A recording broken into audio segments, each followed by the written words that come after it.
તો સુરતમાં બારડોલી નગરના સસ્તા અનાજની દુકાનમાં રેડ પાડવામાં આવી છે। લોકોએ દુકાનમાં સગે વગે કરાતા અનાજનો વિડીયો બનાવવામાં આવ્યો છે। ઘટનાની જાણ થતાં તંત્રે ઘટના સ્થળે પહોંચી તપાસ હાથ ધરી હતી।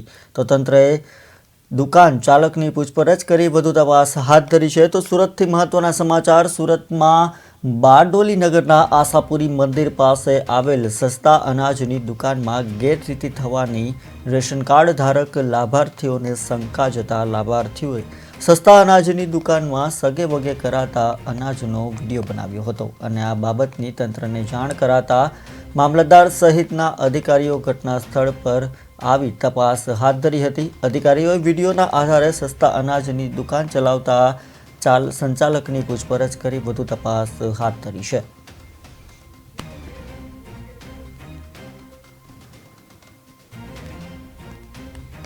તો સુરતના બારડોલી નગરના સસ્તા અનાજની દુકાનનો વિડીયો વાયરલ થયો છે। દુકાનમાં અનાજ સગે વગે કરાતું હોવાનો વિડીયો વાયરલ થયો છે। ઘટનાની જાણ થતાં તંત્ર ઘટના સ્થળે પહોંચ્યું હતું અને તંત્રએ દુકાન સંચાલકની તપાસ હાથ ધરી છે। ઘટનાની જાણ થતાં તંત્ર હરકતમાં આવ્યું હતું।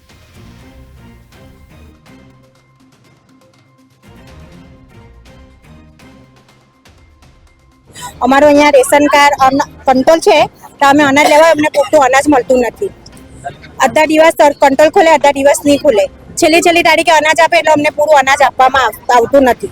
આશાપુરી પાસે મંદિર છે, આશાપુરી માતાનું મંદિર પાસે કંટ્રોલ છે અમારી। ત્યાં દુકાનવાળા કોઈને વેચી દીધું ને તે રેટ પાડી છે અહીંયા ગાડી ને અનાજ અમને પૂરું મળતું નથી।